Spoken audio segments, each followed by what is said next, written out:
hunting a murderer who chose to violate our rights, the rights of an individual within this country. Just to recap yesterday's events, at around 12:20 p.m., political influencer Charlie Kirk was at Utah Valley University participating in a student-sponsored event with Turning Point USA. Charlie was shot at that event. He was transported to a local hospital where he later passed. Last night, his body was moved to the state office of the medical examiner. We will continue to facilitate movements to get him home today and with his family. Yesterday, during the investigative process, we located a couple of persons of interest. We interviewed those individuals, and after releasing them and after clearing them of being suspects, they faced scrutiny. They faced threats. We asked the public to be patient with the investigative process. These individuals were not suspects. They were people of interest.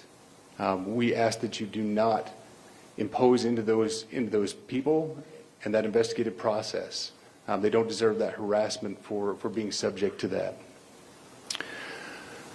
I'd like to thank all the investigators that are involved in this. They have worked around the clock, all day yesterday, through the night last night. Investigators from the State Bureau of Investigations, from county, from city agencies, the university, our federal partners with the FBI, the ATF, and many others. Those are just a few of the people that we have involved in this. I'd like to thank all of them for their strong work. Through all that work last night, we were able to make a few breakthroughs.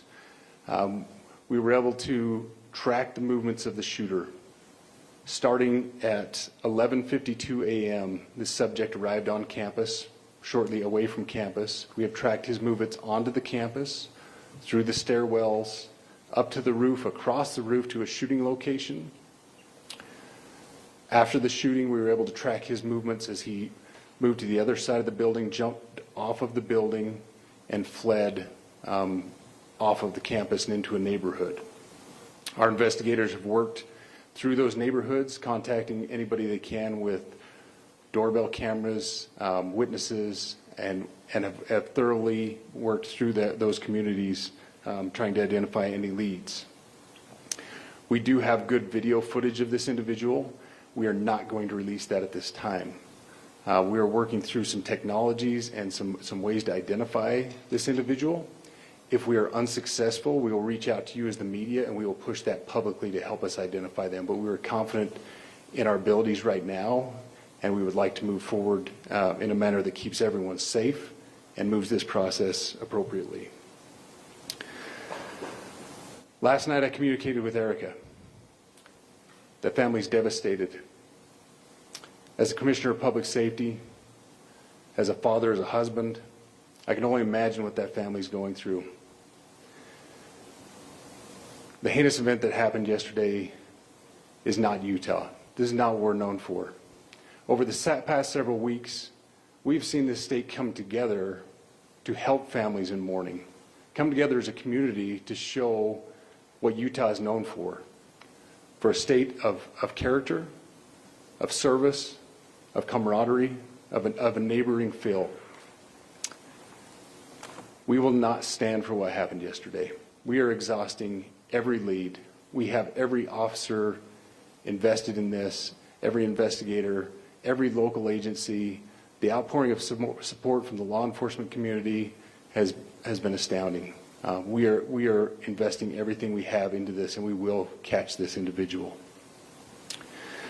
Having walked through the crime scene, through the hallways of this school, through the classrooms, I can't imagine what the people on scene felt as well.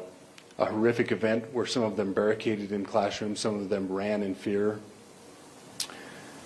Can't overstate the tragedy and the horrific event that yesterday was, and how we will work to bring to justice the actions of one individual or any other individuals that assisted in that.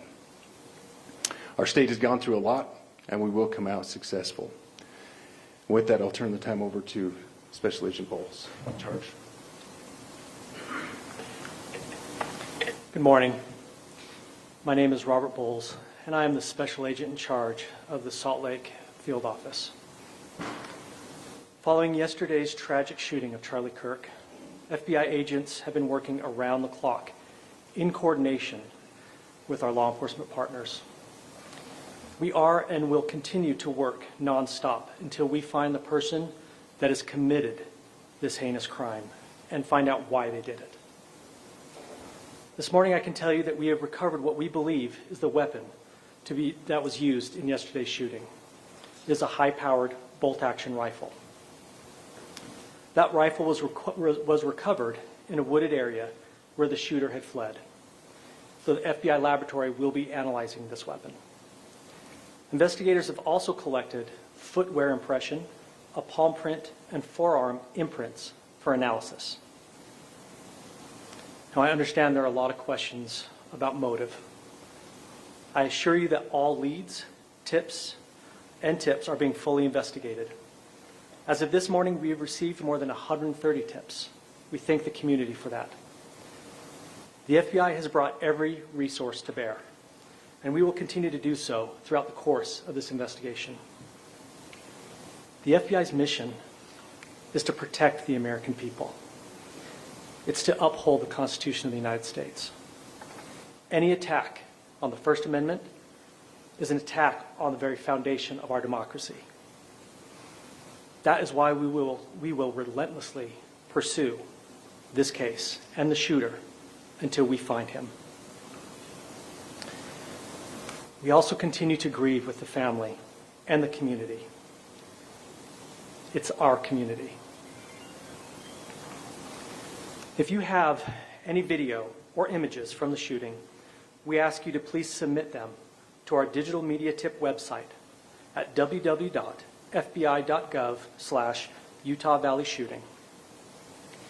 You can also call the FBI at 1-800-CALL-FBI. We truly rely on the public's help in these types of cases, and no tip is too small or insignificant. Thank you. Commissioner James Matthews from Sky News. Can I ask about the shooter? There's clearly information about him or her. You say you're confident in this thing in terms of tracking down who they are. Can you talk to us about their movements, their demeanour? Do you think it's a man? And also, can I ask, what were the security arrangements in place? Was that route being monitored? It's a question many people will have. Absolutely. So what I'll release about the suspect is suspect blended in well with a college institution. We're not releasing many details right now, and we will soon. But right now we're not. But that individual appears to be of college age. We are confident in our abilities to track that individual. If we're unsuccessful in identifying them immediately, we will reach out for the public's help and the media's help in pushing those photos. That was a new development overnight, working through the night studying those cameras. So that's something that's new and that we're working through right now. As far as the security, I cannot speak to that.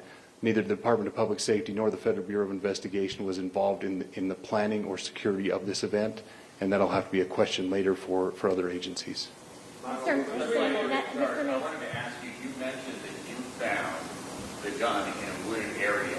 Do you believe that the suspect could be hiding in the woods, and is that suspect possibly still in this area? So that's a good question, and it's a question that goes to the safety of the community, right? No, not in those woods. We've walked through those woods and secured it. As to the community, I can tell you that this was a targeted event. We don't believe that the community is at risk. However, we are exhausting every resource to find him, and we will do so. Special Agent Bowles, Medical Week with the BBC. From the images you have, can you see clearly the suspect's face? You say he's college age. Do you believe he was from this university? And how far do you think he may have gone in this time span? So I can't comment specifically on his face or any details such as that, as it's continuing to be a part of the investigation, and again, we'll release that shortly. However, we're doing everything we can to find him, and we're not sure how far he has gone yet, but we will do our best. But you have a clear image of his face? We have images of the suspect. So Can you between trace those the gun images to and the owner? gun that you've been able to recover, do you believe you know who this person is, the person that you're looking for at this point? Again, as part of the investigation, we're not releasing any details such as that right now. Any fingerprints or DNA? We are exhausting all of our resources to be able to collect those, but that's, again, part of the investigation. Have you been able to trace back the owner of the gun? Excuse me? You said you found the weapon. Have you been able to trace back the owner of that weapon or who purchased it? We are working on that, but again, part of the investigation that I can't release. Agent Wallace, there's been a lot of turnover at the FBI. Do you think that's impacting the investigation at all? Not at all. We've got complete and total support from everyone, from the director on down, and it's been an incredible supportive environment so far. Are tweets like the one yesterday useful though, where we announced that the suspect is custody? All I can say is that we're working the investigation the best we have with the environment we're given. So thank you. Those are all the questions for right now. Thank you, everybody.